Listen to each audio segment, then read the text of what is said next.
continuar. Listo, entonces estábamos hablando de esa caída de la Unión Soviética. Pasémonos al panorama de finales de siglo. Entonces empiezan las invasiones americanas al Medio Oriente. Entonces, no sé, escuchemos a alguno diferente que no sea, bueno, puede ser Eduard, puede ser Valentina, puede ser Ana, el que quiera. Bueno, Dígame, Ana. es que yo quería hablar un poquito de lo que pasó, pues, con la Unión Soviética que aprovechó, o sea, se aprovecharon de ese momento para invadir a Irán, Ah, ¿sí? bueno, listo, hágale. Sí, hágale. Entonces, bueno, entonces, según pues lo que pude ver, igual basarme un poquito en lo que usted nos mandó y en investigación adicional, la Unión Soviética encontró una razón pues legal, digámoslo así, para poder invadir y declararle la guerra a Irán.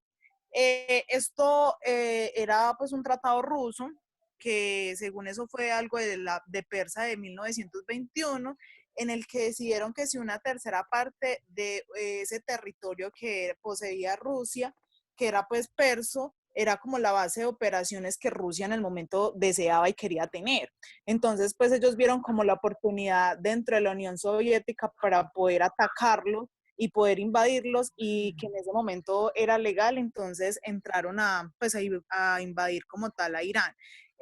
Lo que quería pues Rusia era tener derecho a avanzar con sus tropas hacia el interior del país, era con el fin de llevar a cabo pues operaciones militares necesarias para la defensa propia, ¿sí? Entonces, pues desde allí la inesperada invasión soviética y británica, muchos grupos de soldados y militares desplegaron por aire, pues en la retaguardia, una retaguardia que decían enemiga. Entonces, desde allí empezó una absoluta superioridad en el área de la aviación aliada, pues muy beneficiario para el Estado ruso, lo que dejó pues pocas salidas al ejército iraní, que sin embargo era superior en números, pero tratando de resistir en los primeros días, los iraníes pronto se rindieron de forma masiva. Pues es muy difícil porque Rusia, aunque no sea un país, no sea una potencia mundial, nunca ha tenido una fuerza militar tan débil. Y pues ellos tienen equipos de defensa muy fuertes que pueden combatir en cualquier guerra, en cualquier enfrentamiento y pueden ser mucho más poderosos que cualquier otro país que esté militarizado. Entonces, pues ya Rusia al ver que su ejército sufría tantas derrotas en todos los frentes, pues lo que hicieron los líderes iraníes fue ordenar a sus tropas que expusieran las armas el 29 de agosto, un día al día siguiente, pues que empezó todo este enfrentamiento. Las tropas británicas y soviéticas en ese momento se reunieron en, creo que se llama Sanandahan, yo no sé, sí, me parece que es así, un 31 de agosto dieron pues le dieron la mano en Kuzbani, algo así, a solo 100 millas de Teherán, que pues es dentro el propio Irán. Entonces, un 15 de septiembre, las tropas aliadas entraron a Teherán, donde realizaron un desfile militar conjunto a la campaña que le costó a los soviéticos 40 efectivos y a los británicos 22 bajas. Entonces, los iraníes en ese momento perdieron más de 800 soldados, mientras que 20 civiles murieron durante los bombardeos realizados por los aliados en contra de ciudades iraníes.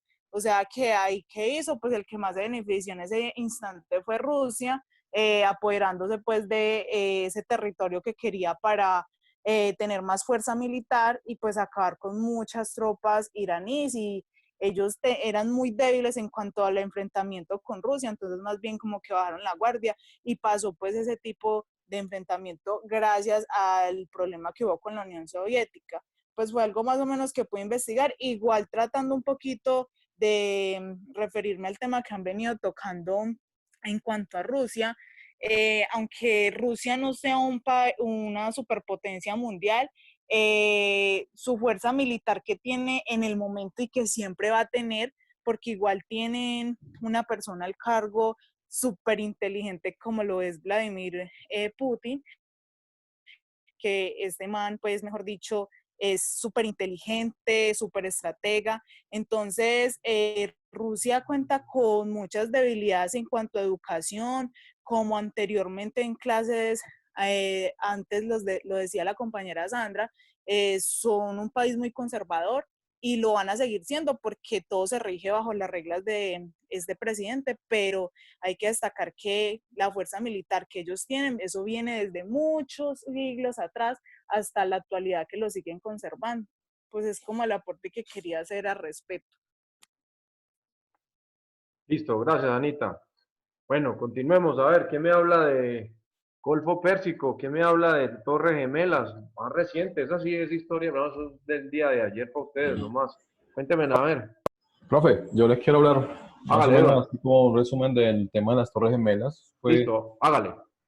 Bueno, eso pasó el 11 de septiembre del 2001, en donde un grupo terrorista Al Qaeda enfocó pues dos aviones en contra de las Torres Gemelas. Esto pues y creo que del Pentágono. Esto pues creó pues una crisis, una, muchas muertes pues hubieron en este atentado. Y eso pues dio pie al gobierno de Estados Unidos para, para mirar sus ojos a Afganistán con el pretexto pues de combatir pues, el terrorismo, ya que este grupo de Al Qaeda era pues prácticamente pues tenía pues sus influencias en este país. Pues Afganistán pues entonces llegó Estados Unidos allí con el fin de buscar su líder que se llamaba Bin Laden, una, un terrorista buscado por mucho tiempo y pues en ese tiempo de búsqueda pues Estados Unidos desplegó todas sus fuerzas allí e intentó pues como derrocar este gobierno. Pues lo que de pronto se nota fue que esto fue como una estrategia también de Estados Unidos para poder eh, eh, tener pues influencia en este país, ya que es grande en petróleo. Eso es lo que se dice, lo que se dice pues después de todo este resumen. Hubieron muchas muertes, fue una guerra durante mucho tiempo, hubieron muchas muertes de los dos bandos, sí, porque de igual manera Afganistán también siempre ha sido un pueblo guerrerista y tienen su milicia y demás. Entonces siempre esta también fue una guerra grande que se llevó allí en este estado de Afganistán. Profe, algo fuera del contexto, pues yo siempre quería pues como dar un comparativo de algo que estuve validando, y es que por lo regular pues estas grandes potencias siempre se han enfocado pues más que todo en el comercio, en la parte comercial y han querido pues como mostrar su dominio pues ante los demás países. Después de la Segunda Guerra Mundial pues Estados Unidos empezó también a prestar apoyo con el fin pues de lograr un reconocimiento a nivel mundial como potencia.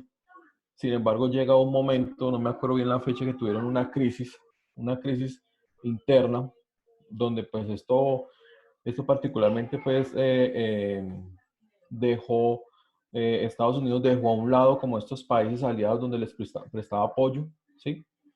Para poder ir para poder ir pues como a controlar este tema de esta crisis. Y particularmente yo digo que esto ha pasado hoy en día en los países y en este tema que estamos estudiando las BRIC. O sea, estas potencias o estos países que quieren figurar como potencias, pues todavía no han podido organizar como ese tema interno que les dé como esa trayectoria durante el tiempo como potencias, como digamos, ahora veíamos China pues sí se postula como una gran potencia, pero internamente su cultura o sus habitantes, pues los más pobres pues viven en un conflicto a pesar de que el país es tan rico, los más pobres siempre viven como en un conflicto de estar sobreviviendo, ¿sí? O sus condiciones de sobrevivir pues son muy precarias o muy reducidas.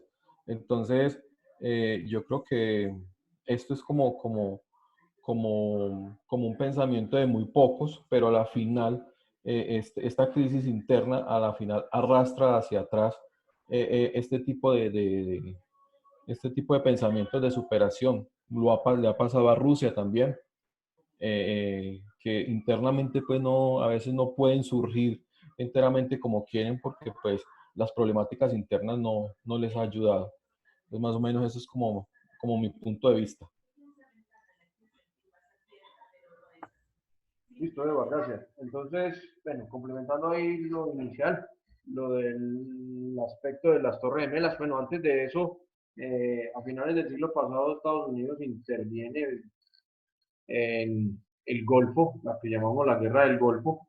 Entonces, para la época, Saddam Hussein pues era el presidente de Irak y estaba expandiendo un poco su territorio, entonces empezó a invadir Kuwait y entonces con la excusa de liberar Kuwait, entonces Estados Unidos pues desplazó sus fuerzas armadas a ese territorio y bueno, en ese momento realmente no estalló pues como tal un conflicto grande, rápidamente pues Estados Unidos abandonó el conflicto allá, Saddam Hussein pues tomó como un poco más de aire de fuerza en ese momento, eh, eso fue terminando el siglo anterior.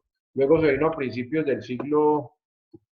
este siglo, entonces se viene el fenómeno de Torres Gemelas, que es la que nos menciona pues entonces aquí el compañero Edward, entonces sucede que en ese momento Estados Unidos afrontaba una crisis económica considerable. Existen varias teorías en torno a qué propició ese fenómeno, qué fue lo que motivó a y quiénes fueron realmente sus autores. Pues para la luz pública, pues sigue figurando el señor Osama Bin Laden como la cabeza del grupo terrorista Al Qaeda, que como mencionaba Edward, pues su,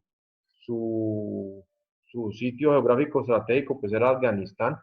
Entonces, no olviden quién era Osama Bin Laden, no olviden eh, qué relación tenía con Estados Unidos. Él era un aliado, así como en un tiempo Rusia fue aliado de Afganistán y le, le ayudó económica y militarmente cuando Estados Unidos desde otra parte pretendía atacar el territorio afgano. Rusia bajo cuerda pues en esa guerra fría estuvo apoyando bastante a Afganistán. Entonces, por allá en esas épocas, pues Osama Bin Laden y su familia creó grandes vínculos o nexos con los americanos e incluso pues la familia de estos personajes, la mayoría vivía en Estados Unidos y tienen grandes empresas y grandes compañías en Norteamérica. Entonces, ese vínculo no lo pueden desligar, pues por más que no lo mencionaron mucho en su momento, pues después salió todo eso a la luz pública. Entonces hay pues muchas percepciones de esa crisis, incluso hay algunos que llegan a afirmar que es una misma estrategia del gobierno Bush para impulsar nuevamente la economía. Entonces muchos lo atribuyen al mismo Estado americano, al mismo gobierno, ese tipo de fenómenos. Pues como les digo, son teorías, pero pues tendríamos que entrar a estudiar, analizar los diferentes fenómenos que para la época acontecían en el panorama mundial y poder determinar realmente qué pasó. Eso nunca lo vamos a saber, qué pasó detrás de ese fenómeno. Lo que sí podemos ver y podemos palpar son las consecuencias que trajo la caída pues, de esas torres. Murieron casi 3.000 personas en el evento. Realmente la tragedia humana pues, fue poca relativamente comparada con la cantidad de personas que normalmente habitaban o trabajaban, mejor dicho, o laboraban en esos dos edificios. Entonces, las pérdidas humanas se consideran un poquito, pues, en proporciones a la cantidad de los que hubieran podido ser, pues fue poca. Dígame, Andrés. Pues, profe, de pronto queda un poquito fuera de contexto hablar sobre Dígame. eso, pero Sí. he escuchado tantos documentales y demás de que dicen que de pronto fue el mismo gobierno, hay pruebas también, entonces estaba pensando, en dado caso, de pronto, ¿qué ganaría Estados Unidos provocándose eso mismo a ellos? Listo, sí. Entonces, dos factores. Primero, la reactivación económica, porque inmediatamente sucede eso, entonces la política del Estado en ese momento de Bush, pues fue activar la economía y entonces decirle a todos sus ciudadanos, salgan a comprar, reactiven la economía, que es lo que va a pasar, por ejemplo, ahora cuando termine esta crisis, lo que nos va a decir el Estado, lo que nos va a decir el gobierno es eso. Por favor, ciudadanos del común, salgan a comprar, salgan a consumir para que se reactive la economía. para las empresas que están en este momento frenadas y empiezan nuevamente su producción, vuelvan a retomar, vuelvan a surgir y la economía empiece a moverse. Entonces, la excusa del atentado entonces llevó a eso. En ese momento, en esa época de crisis en Estados Unidos, entonces, con el temor de nuevos atentados, con el temor de nuevos aviones estallando sobre las principales ciudades de Estados Unidos, pues la gente se empezó a replegar, la gente se empezó a guardar, algo pues no tan drástico como ahora, pero sí empezaron a guardarse y empezaron a comprar muchos productos para guardar, para almacenar, algo similar pues como a lo que vivimos ahora, guardando pues porque, pero ahora sí estamos pues por decreto guardados en cuarentena, pues no podemos salir a la calle, pero en ese momento pues la recomendación del presidente Bush era esa, vamos a reactivar la economía, vamos a colaborarle a la economía, tenemos que mover el país. Entonces, él salió públicamente a motivar a sus ciudadanos para que compraran, a que consumieran, para que la economía americana pues se reactivara nuevamente. Esa fue una. Y la otra pues tenían la excusa ahora sí completamente para ingresar a territorio Medio Oriente, en este caso Afganistán, con la excusa de buscar y acabar con el grupo terrorista Al Qaeda y a su cabecilla, y pues desde ahí es un sitio estratégico para todos los vecinos que estaban ahí. Miren que unos cuantos años después, Estados Unidos invade Irak con la excusa de que Saddam Hussein estaba utilizando armamento químico para atacar a los opositores de su régimen. Entonces ellos, con la excusa de que van a acabar porque ya se habían llegado a los acuerdos, a los pactos anteriormente, después de la caída de la Unión Soviética, de nada de ese tipo de armas, ni nada de armas nucleares, nada de ese tipo de armas biológicas que generaran grandes cantidades de bajas humanas en un solo incidente o cosas como esas. Entonces, con la excusa de ir a acabar con esos laboratorios, ir a acabar con todo eso, porque pues inicialmente al mundo le dice, bueno, le vamos a dar un ultimátum a Saddam Hussein para que acabe con todos esos laboratorios, para que acabe con todos esos sitios donde están fabricando esas armas químicas, y como Saddam Hussein no mostró pues no hizo ningún gesto de buena voluntad de destruir eso que supuestamente tenía, entonces lo invaden ahí sí ya fulminantemente y resulta que no encuentran ningún tipo de laboratorio ni armas de destrucción masiva ni nada por el estilo, pero de todas maneras Estados Unidos se queda en Irak y pues ya el trasfondo de eso, muchos dicen que era el petróleo y pues realmente el trasfondo era ese. Pero Afganistán era un punto crítico porque era la puerta ahí donde podían sentar su base o sus bases militares y poder desplegar rápidamente su fuerza militar sobre esta región. Entonces, en el 2003 pasa específicamente pues, el fenómeno de invasión a Irak, derrocan el gobierno o el estado de Saddam Hussein y Estados Unidos toma posesión de ese territorio con la excusa de pues, eliminar a todas las secuelas del régimen que quedaban y poder reorganizar el país y poder democratizar, bueno, y un montón de cosas. Algo como lo que podría pasar aquí enseguida en Venezuela. Entonces, con la excusa de retornar la calma, la tranquilidad al pueblo venezolano, pues entonces podrían utilizar el pretexto ya con el que salieron de que el señor Nicolás Maduro es terrorista o narcoterrorista, entonces poder invadir el Estado venezolano para derrocar el régimen actual y tener el territorio a su disposición para reorganizarlo.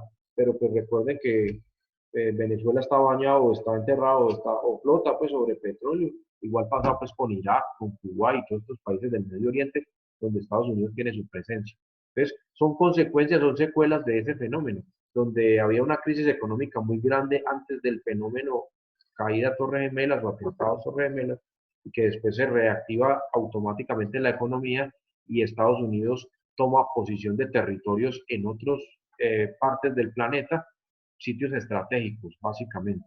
Entonces, la parte de esa del Medio Oriente, la salida al mar, al Mediterráneo como tal, el paso de todos los recursos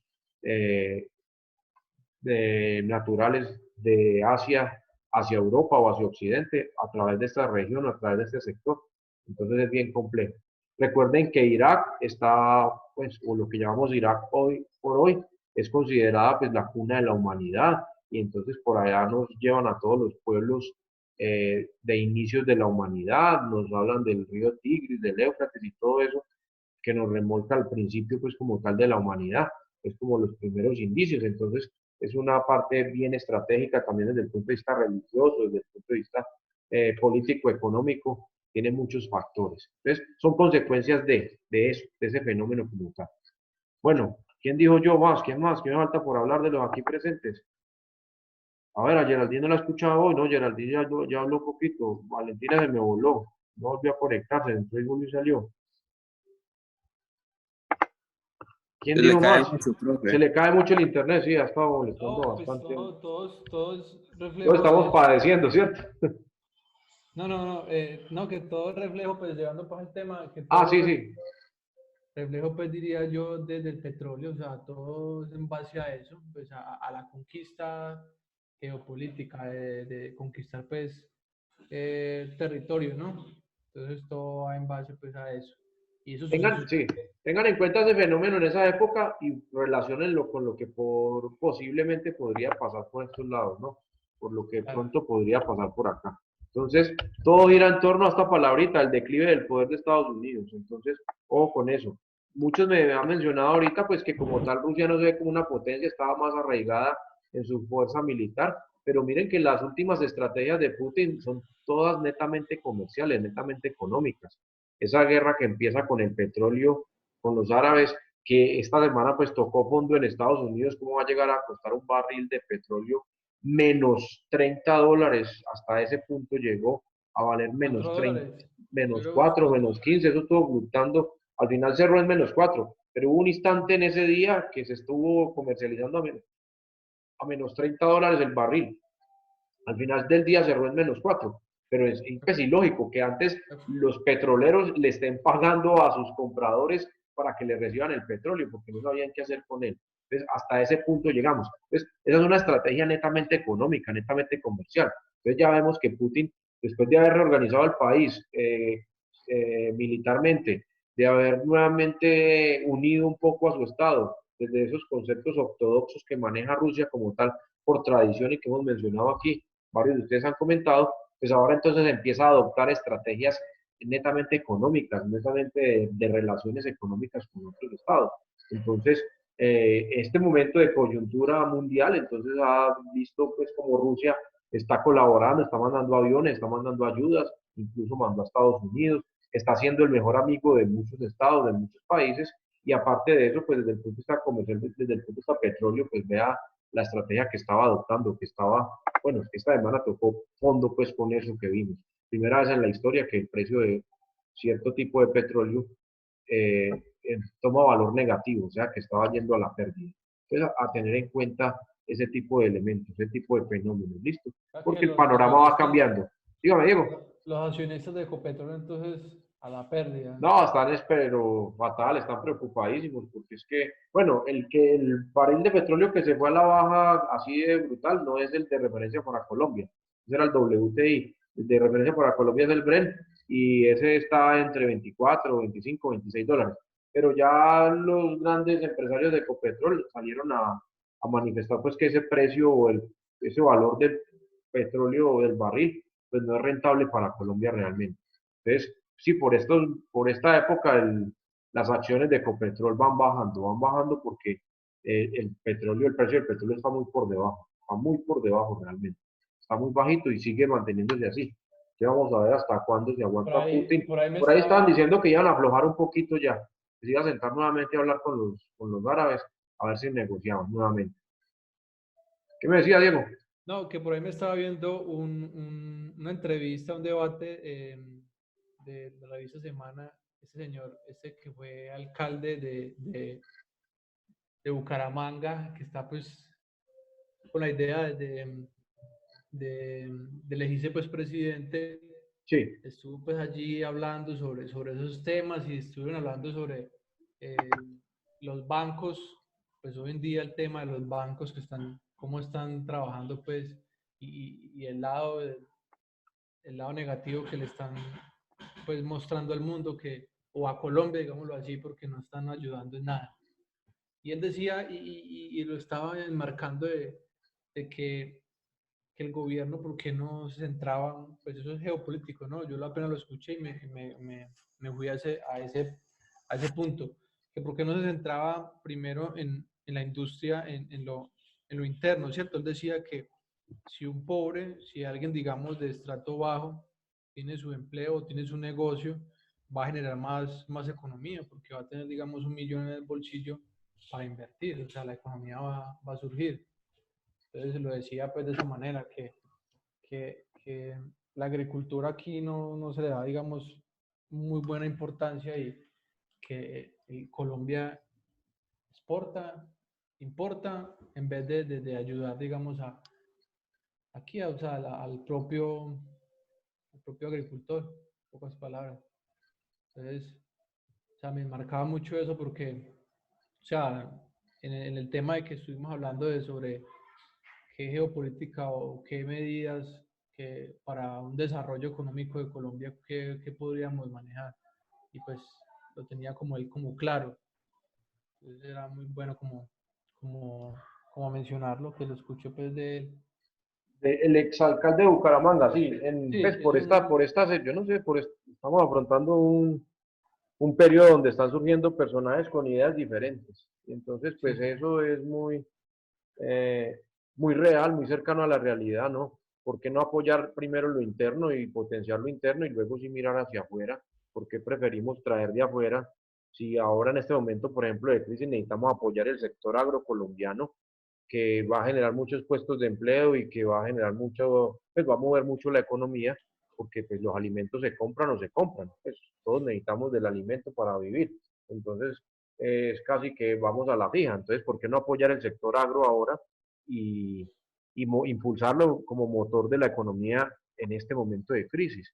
Entonces, ¿por qué darle prioridad a lo que viene de afuera que a lo que podamos producir acá?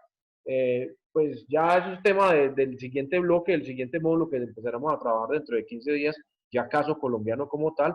Esa parte de los bancos es fundamental, téngalo ahí en el remojo, téngalo en el tintero, Diego, no me lo va a dejar perder, para cuando empecemos a hablar de Colombia, cuál es el papel que tienen que jugar los bancos en este momento de crisis. Ojo, porque es que van revisando los decretos o van revisando los comentarios que se están realizando en torno a las medidas que está tomando el gobierno y la posición de los bancos frente a, ustedes han visto las noticias, el gobierno ha anunciado muchos alivios, muchos créditos para las pequeñas y medianas empresas, pero empiecen a mirar qué pasó, a quiénes les entregaron esos dineros, quiénes se quedaron con ese dinero, si realmente los pequeños y medianos empresarios pudieron acceder a esos créditos. Fueron muy poquitos, la verdad. nada, ninguno, La ninguno. mayoría quedó en las grandes empresas de este país.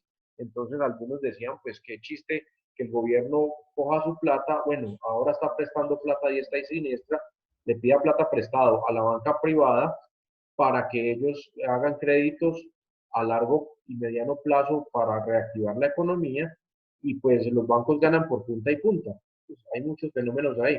Entonces hay varias posiciones, hay varias estrategias o varias propuestas, pues por decirlo así, de cuál debería ser el papel que juegan los bancos en este momento de crisis. Entonces, los invito para que escuchen la intervención, por ejemplo, del senador Gustavo Petro ayer en el Senado virtual, en forma virtual, respecto a ese punto específicamente, que va muy ligado a la posición que toma el exalcalde de Bucaramanga y que muchos mandatarios locales pues están tratando de motivar o de impulsar, de llegar a ese tipo de acuerdos, de por qué no impulsar o motivar lo local, lo regional, para mover la economía de acá. Porque es seguir centrados o alejarnos un poquitico de lo que viene de afuera, porque igual los puertos, los aeropuertos y todo está cerrado. Entonces, porque algunos todavía insisten en eso, en jugarle a lo de afuera y no motivarlo de adentro. Entonces, tema para que hablemos en la próxima o bueno, en el siguiente bloque, en el siguiente módulo. Ya se me va Ahí, cortando por aquí, ya vamos llegando ahí al fin. voy a enviar Dígame, Diego. dos links, dos lines de una entrevista que se le hizo a dos uno del partido de la U y uno del Partido Conservador, que hablan sobre ese tema de los bancos. Y le voy a enviar sobre el Del de, exalcalde. el del alcalde para que ustedes lo vean y miren lo que él menciona y los senadores como hablan pues de los bancos, de lo que está pasando pues en Colombia. Esta asignatura o estas dos asignaturas que la mayoría están cursando, la de economía y geopolítica, pues le dan a ustedes, les dan a ustedes, ya tienen una propiedad muy diferente para hablar sobre estos temas. Tienen un panorama muy distinto, tienen unos argumentos muy diferentes a los del colombiano de a pie, pues, que ve que salen decretos, que uno dice una cosa, que otro opina otra cosa, pero que ya ustedes con el panorama y con todo lo que hemos hablado y compartido y hemos discutido, nos damos cuenta de algunos trasfondos, de por qué toman ciertas medidas, por qué favorecen a ciertos sectores. Eso es muy interesante de analizar. Entonces, en el tercer bloque de la asignatura, que es el caso colombiano, pues creo que vamos a girar en torno a lo que estamos viviendo ahora y analizaremos todas esas medidas y todas esas estrategias que está tomando el gobierno y desde diferentes posiciones, desde diferentes puntos de vista, ¿no? Entonces, para que tengan en cuenta. Edward nos comentaba, por ejemplo, la semana anterior, que pues, desde el punto de vista crediticio, los bancos congelaron, o por decirlo así, pues pararon el cobro de las cuotas de los créditos. Entonces, pues para muchos fue pues un respiro para muchos, porque sin estar produciendo y si el banco iba a seguir cobrando la cuota, pues era cosa complicada. Pero desde Ahí el punto de dicen, vista de ahí los... dicen, Dígame, Diego. dicen los senadores allí que es una mentira, que es una mentira lo que están haciendo los bancos, que ese plazo que están dando, que, a, que a la larga lo van a cobrar, que no, Sí, que no es ya, cierto. pues bueno, por ahí hay varios videitos que yo también he visto, Sí, pues en últimas, pues si yo no tengo la capacidad de pago, pues bueno, no entro en mora, no entro en intereses de mora, no entro en un proceso jurídico. Entonces, para el que no tenga la capacidad de pagar la cuota del crédito en este momento, pues es un respiro, que más adelante se lo van a cobrar, sí, más adelante lo van a cobrar. Y pues el consejo, la recomendación que dan los expertos es que si usted tiene en ese momento el poder adquisitivo para pagar su cuota, hágalo porque se va a ahorrar sí, en última se va a ahorrar una plata grande.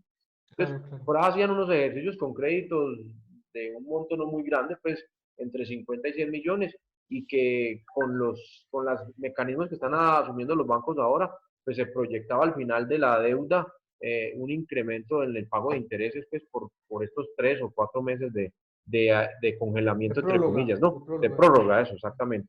Entonces, es bueno que miren diferentes posiciones, es bueno que analicen desde diferentes puntos de vista. Como les digo, en ese caso particular, pues aquellos que no tengamos la posibilidad del recurso en este momento, pues sí, es una tranquilidad, no tener que estar pensando en la cuota del crédito, que me van a hacer cobro jurídico y no sé qué. Pero que más adelante, pues veremos las consecuencias, porque tenemos que pagar un poquitico más por eso que no estamos pagando ahora. Que en teoría no deberíamos de hacer eso. Algunos dicen, congelemos la banca, listo, que no pase nada, ni los créditos, ni los intereses, ni nada, que se quede todo congelado y que cuando se reactive la economía todo siga como si estuviera en este momento. Pero pues bueno, son diferentes posiciones, que más adelante hablaremos entonces, como les digo, en el caso colombiano de todo ese tipo de cuentas. El próximo jueves, pues entonces será sesión evaluativa. Ya esta semana les publicaré de qué se tratará. La idea es, con todo lo que hemos discutido aquí del siglo XX y principios del siglo XXI, pues generar un producto que lo podamos revisar, calificar y evaluar. Listo. Será la evaluación como tal. No vamos a hacer un examen escrito, ni uno de pregunta de falso y verdadero, ni de selección múltiple, nada de eso. Necesito más que de pronto ustedes cada uno escriba desde su punto de vista. Vamos a ver esta semana pienso un poquito a ver qué podemos hacer, cómo podemos enfocarlo un poquito diferente. Ya los he escuchado, ya han hablado, ya han participado, ya han hecho su aporte. Los veo que están leyendo, que están documentándose, que están viendo videos y cosas por el estilo, y que están empezando a tener una percepción diferente de todo lo que está pasando desde el punto de vista geoeconómico y geopolítico, para entender todas las decisiones que están tomando los No diferentes hablamos, gobiernos profe, ahora. del Dígame, digo. coronavirus. Íbamos a hablar del coronavirus también. Sí, de ese tenemos que Tema. hablar ya. Bueno, entonces podríamos desde el punto de vista internacional, que era este bloque, plantear la evaluación desde el coronavirus. Bien, yo tiene toda la razón. Viéndolo desde afuera, viendo qué pasó con Europa, qué está pasando con Estados Unidos en este Mira momento, que qué pasó yo con Asia. estuve viendo, profe, disculpe que lo Sí, sí, interrumpa, dígame, digo. lo estuve comparando como mirando pues en Estados Unidos cuando hacían estos huracanes que digamos lo estaba comparando como así y buscando pues documentales sobre las empresas que hacían en esa época que casi duraba un año la remodelación pues de la zona pues donde esos huracanes dañaban pues lugares y todo. Y habían muchos, o sea, la mayoría de las microempresas quebraban, o sea, quebraban totalmente, o sea, no es, digamos, pues comparándolo, no asimilando mucho, pero igualmente es el tiempo, digamos, que va a estar la cuarentena o el tiempo que va a durar esto. Entonces, Sí, pues, mientras... llevándolo aquí a nuestro caso, pues miren que por lo menos restaurantes, bares, gimnasios, todos esos son pequeñas y medianas empresas. ¿Qué va a pasar con esa gente? ¿Qué va a pasar con los gimnasios? Si nos dicen que eso sigue cerrado por lo menos 18 meses. ¿Qué va a pasar con los estadios? ¿Qué va a pasar con el fútbol, por ejemplo, con los conciertos? ¿Qué va a pasar con toda la gente que organiza eventos, que organizan fiestas?